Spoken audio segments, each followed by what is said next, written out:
நீங்க தினமும் chat GPT use பண்றீங்கன்னா, ஒருவேளை நீங்க கூட இந்த தப்ப பண்ணியிருக்க வாய்ப்பு இருக்கு.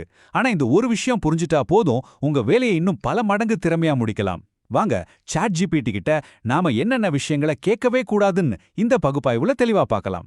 யோசிச்சு பாருங்களேன், ஒரு சின்ன உதவிக்கு சாட் ஜிபிடியை யூஸ் பண்றீங்க, ஆனா அதனால உங்க ஹெச்ஆர்ல இருந்து ஒரு கால் வருது. எப்படி இருக்கும்? இந்த ஒரு வரியிலேயே ஒரு சின்ன பயம், ஒரு மர்மம் இருக்கு இல்லையா? இது ஒரு நிஜமான அனுபவம். என்னதான் நடந்ததுன்னு தெரிஞ்சுக்கலாமா? இதுதான் நடந்திருக்கு. ஒரு இமெயில வேகமா முடிக்கணும்னு சொல்லி சாட் ஜிபிடி சொன்ன ஒரு சட்டத்தை அப்படியே காப்பி பண்ணி அனுப்பிட்டாரு. ஆனா பிரச்சனை என்னன்னா, அப்படி ஒரு சட்டமே நடைமுறையில இல்ல. இதுதான் நமக்கெல்லாம் ஒரு பெரிய வேக்கப் கால். சாட் ஜிபிடி சொல்றது கேட்கறதுக்கு ரொம்ப சரியா, ரொம்ப நம்பிக்கையா இருக்கும். ஆனா அது உண்மையா இருக்கணும்னு எந்த அவசியமும் இல்ல. இதுதான் நாம கத்துக்க வேண்டிய முதல் பாடம். சரி, இப்போ நாம பார்க்க போற முதல் வகை தவறுகள் ரொம்ப சீரியஸானவை. தப்பான அறிவுரை நமக்கு பெரிய பாதிப்புகளை ஏற்படுத்தக்கூடிய சில முக்கியமான துறைகள். இதுல ரொம்பவே கவனமா இருக்கணும்.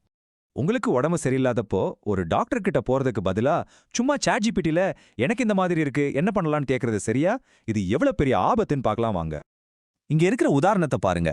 ஒருத்தருக்கு உடம்புல ஒரு சின்ன தடிப்பு வந்திருக்கு. அதுக்கு என்ன பண்றதுன்னு சாட் ஜிபிடி கிட்ட கேட்டப்போ அது லாவெண்டர் எண்ணெய் தடவ சொல்லியிருக்கு.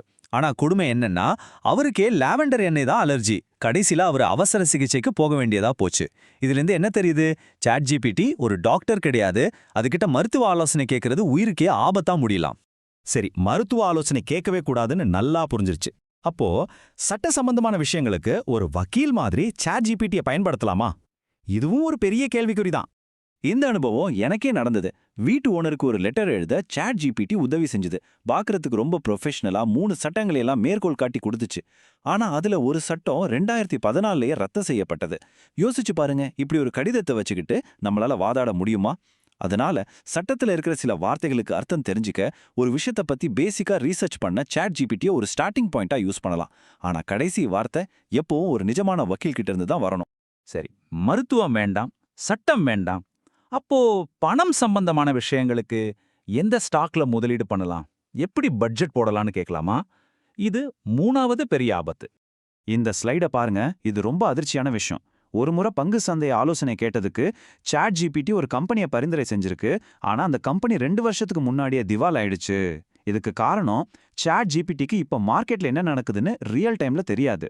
அதனால நிதி சார்ந்த அடிப்படைகளை கத்துக்க, புதுசா வர்ற ஃபினான்ஷியல் டேர்ம்ஸை பத்தி தெரிஞ்சுக்க இதை யூஸ் பண்ணலாம். ஆனா உங்க பணத்தை முதலீடு பண்றதுக்கான முடிவுகள் எடுக்கிறதுக்கு முன்னாடி கண்டிப்பா ஒரு ஃபினான்ஷியல் அட்வைசர் கிட்ட வெரிஃபை பண்ணிக்கோங்க. இது உங்க பணத்தோட பாதுகாப்பு.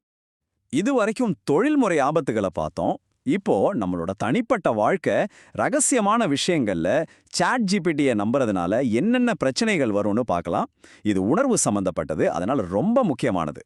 நம்மளோட ரெஸ்யூமே, காதல் உறவு சிக்கல்கள், மன அழுத்தம், இந்த மாதிரி விஷயங்கள்லாம் வெறும் தகவல்கள் இல்ல. இதுல நம்மளோட உணர்வுகள், அனுபவங்கள், தனிப்பட்ட சூழல்கள்லாம் இருக்கு. ஒரு மெஷினால இது எல்லாம் உண்மையா புரிஞ்சுக்க முடியுமா? இந்த 3 விஷயங்களையும் பாருங்க. ரெஸ்யூமே எழுதும்போது அது நீங்க பட்ட கஷ்டங்கள், அதுலேருந்து ஜெயிச்சு வந்த கதையெல்லாம் சொல்லாது. ஒரு ஜெனரிக் டெம்ப்ளேட் தான் கொடுக்கும். உறவு சிக்கல் பத்தி கேட்டா ஒரு மிஷின் மாதிரி நல்லது கெட்டதுன்னு ஒரு லிஸ்ட் தான் கொடுக்குமே தவிர உங்க சூழ்நிலைக்கு ஏத்த ஆறுதலான வார்த்தைகள் சொல்லாது. மனநல ஆதரவு கேட்டா அதுக்கு உண்மையான பச்சாதாபம்னே என்னன்னே தெரியாது. இந்த மாதிரி விஷயங்களுக்கு நமக்கு தேவைப்படுறது ஒரு மனுஷனோட அரவணைப்பும் புரிதலும் தான். ஏஐ கிட்ட அது கிடைக்காது. இது ரொம்ப ரொம்ப முக்கியமான ஒரு விதி. உங்க அந்தரங்க தகவல்கள், பேங்க் அக்கவுண்ட் நம்பர், பாஸ்வேர்ட், இல்ல உங்க மனசுல இருக்கிற ரகசியங்கள், இது எல்லாம் ஒரு பெரிய பில்போர்ட்ல எழுதி வச்சா உங்களுக்கு எப்படி இருக்கும்? பதட்டமா, அசிங்கமா இருக்கும் இல்லையா? அப்போ அந்த தகவல்களை சாட் ஜிபிடி கிட்டேயும் கொடுக்காதீங்க. ஏன்னா அது ஒரு தனிப்பட்ட ரகசியமான உரையாடல் கிடையாது. நீங்க கொடுக்கிற டேட்டா அதோட ட்ரெய்னிங்க்கு பயன்படுத்தப்படலாம். சரி, இது வரைக்கும் என்னென்ன தப்பெல்லாம் நடக்கும்னு பார்த்தோம். இப்போ ரொம்ப முக்கியமான கேள்விக்கு வரோம். ஏன் சாட் ஜிபிடி இந்த மாதிரி தவறுகளை செய்யுது? இதுக்கு பின்னால இருக்கிற தொழில்நுட்ப காரணத்தை புரிஞ்சுக்கிட்டா நமக்கு ஒரு பெரிய ஆஹா மொமெண்ட் கிடைக்கும். இந்த விளக்கத்தை நல்லா கவனிங்க. இதுதான் விஷயத்தோட மையம். சாட் ஜிபிடி ஒரு மனிதனை போல யோசிக்கல.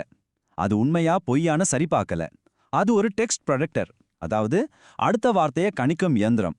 அதுகிட்ட இருக்கிற கோடிக்கணக்கான தகவல்களை வச்சு நீங்க கேட்ட கேள்விக்கு அடுத்த வார்த்தை என்னவா இருந்தா பொருத்தமா, கேட்க நல்லா இருக்கும்னு கணிச்சு ஒரு பதிலை உருவாக்குது. அது ஒரு கணிப்பு தானே தவிர அறிவு கிடையாது. It's about probability, not truth. இந்த ஒப்பீடு விஷயத்த இன்னும் ஆழமா புரிய வைக்கும். பாருங்க, நாம ஒரு விஷயத்த புரிந்துக்க சூழலையும் நம்ம உணர்வுகளையும் பயன்படுத்துறோம். ஆனா சாட் ஜிபிடி வெறும் வார்த்தை பேட்டர்ன்களை மட்டும்தான் பொருத்தி பாக்குது. அதனால தான் அதுக்கு உறவு சிக்கலுக்கு உணர்வுபூர்வமான ஆலோசனை கொடுக்க முடியல. நமக்கு இப்போ இந்த நிமிஷம் என்ன நடக்குதுன்னு தெரியும், ஆனா அதுக்கு ஒரு குறிப்பிட்ட தேதிக்கு அப்புறம் நடந்த விஷயங்கள் தெரியாது.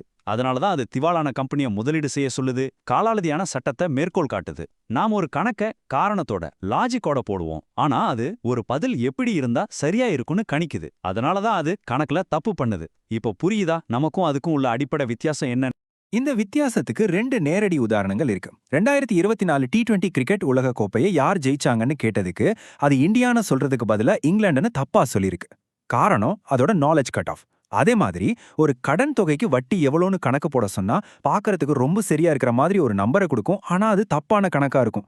ஏன்னா அது கணக்கு போடல, பதில கணிக்குது. ஓகே, இவ்வளவு பிரச்சனைகள் இருக்குன்னா அப்போ சாட் ஜிபிடியை பயன்படுத்தவே கூடாதா? அப்படி இல்ல, அதை எப்படி ஒரு சக்தி வாய்ந்த கருவியா ஒரு உதவியாளரா சரியா பயன்படுத்துறதுன்னு இப்ப பார்க்கலாம். இதுதான் இந்த பகுப்பாய்வோட செயல்முறை தீர்வு. இந்த 3 வழிகளை பாருங்க. உங்களுக்கு ஒரு கட்டுரை எழுத ஐடியா கிடைக்கலையா? அதுகிட்ட யோசனைகள் கேட்கலாம். ஒரு பெரிய ஆர்டிகிளை படிக்க நேரம் இல்லையா? அதை சுருக்கி தர சொல்லலாம்.